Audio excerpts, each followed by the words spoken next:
let's start learning about Python programming, which is one of the main programming languages right now on the markets when you work with AI models or you do machine learning or by extension, deep learning. So Python is a very easy programming language because it looks like English language. It's like plain language pretty much. So you can see here, I have this Learn Python the Easy Way and I have lesson 1 here. It's on data types.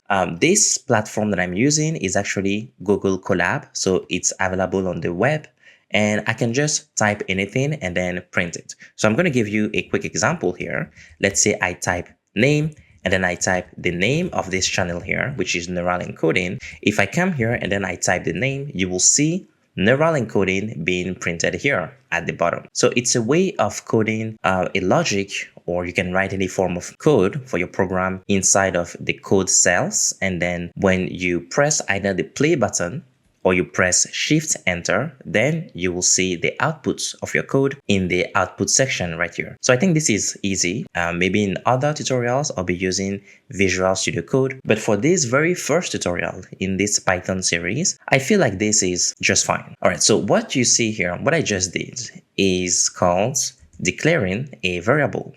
So if I have a variable called name, I can assign a value to it. Now to assign a value, I can type the value that I want after the equal operator here, the equal sign. So in programming, we call those things operators. Equal, plus, minus, divide, multiply, and so on. They are all operators. But unlike in standard mathematics, like what you learn in elementary school, it does not mean that name is equal to neural encoding. Instead, this is the assignment operator. So what I'm using here is called the assignment operator. It means I'm assigning the value here, neural encoding, to the variable called name. Name here is the name of the variable. This is why, let me clear this here. So right now, we are initializing the variable. Initializing is pretty much declaring the variable, meaning you create a variable. And then whilst you're creating the variable, you also assign a value to it using the assignment operator. So we created a variable called name in the program, and we immediately assigned a value to it called neural encoding. And we did that with the assignment operator. So now I'm going to run this code. There is no outputs. If I come to this next cell here, and I just try to type name like that, it recognizes it on the platform. And if I just press Shift Enter, it's printing now neural encoding. And this is the value that we have here. So let's try and change this value for something else. Let's say YouTube. So I've changed the value of my name variable here to YouTube. I'm going to press Shift Enter to record that change. And when I press here again, Shift Enter, now name has changed to YouTube. So you can use a variable to store values inside of your program. You don't always have to hard code the values and repeat them over and over again. Because imagine that I had a really long program. Maybe at some point I will make the mistake and type something like this. The next thing you know, your program starts to fail, the logic doesn't check out, and so on because of typos. So imagine how much better it is to simply create a variable, assign a value to that variable, and then just reuse that variable as you wish. Whenever you call that variable name, it will hold whatever value is currently being held or being stored in that variable. Under the hood, a variable is actually a memory space in the computer. So instead of simply calling the exact memory address and then retrieving the value at that memory address, you can simply create a variable. So you give it a name and then you assign the value to it. It's just like when you go on Google Maps, you don't have to type the longitude and other sort of coordinates on the globe. You can just type the name of the road or the building that you want, and it's going to find it for you.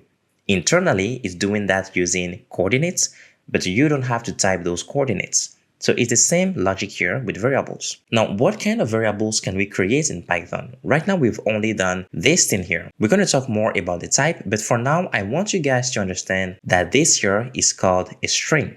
So let me clear this thing here, and I'm going to type a string here. So this is the name of this data type. When we talk about data type, basically we're asking the question, what kind of data am I storing? what am I working with? In real world, we call this text, right? Or if we have something else, like for example, let me say num, which stands for number.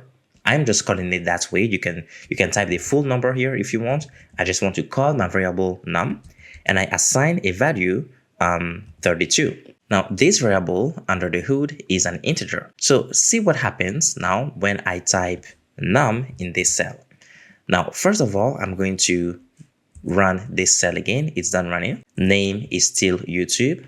Num should give me 32. It's not very interesting though. If we just repeat the values, we already know that variables can store data. So instead of outputting this time around, I'm going to use a certain keyword in Python.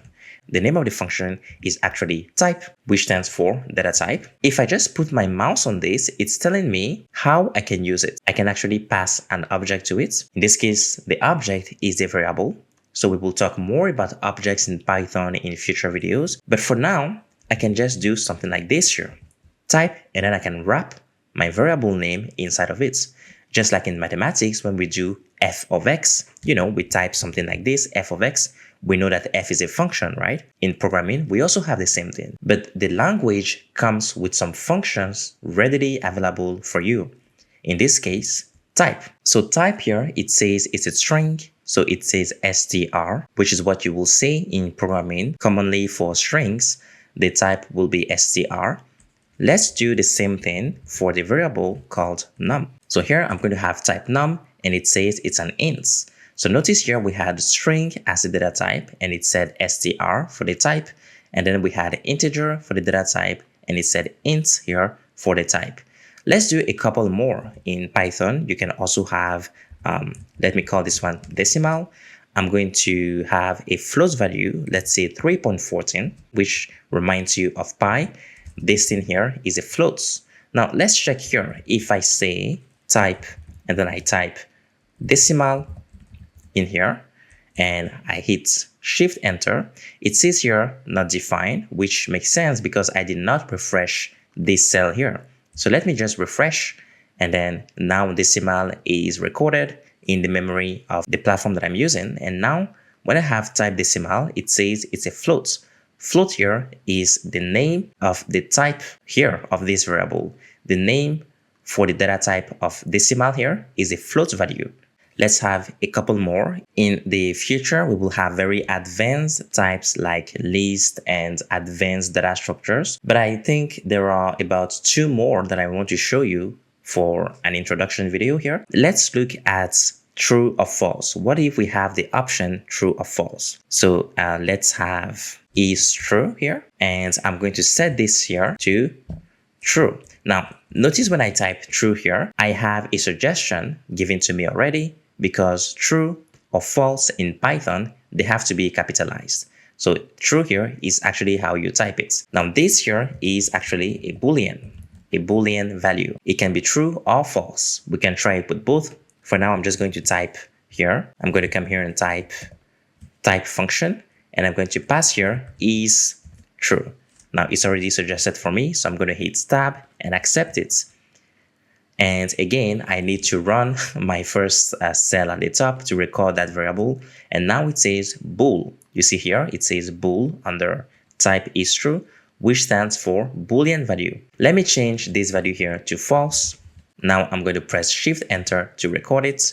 And now when I try again, type is true, it still says here that the value is bool. Now, finally, what happens if you have a variable that you are not yet ready to initialize? You just want to declare that variable, but you don't really know exactly what kind of value it should hold. There is a null value. It's a non-type value in Python, as we call it. And you can just assign the value none to it, meaning it's kind of void. There is nothing there. The variable exists in your program's memory, but it doesn't have any true value yet. But I'm going to refresh this. Now I'm going to scroll down, and on this new cell here, I'm going to have type for my var, which is this one here.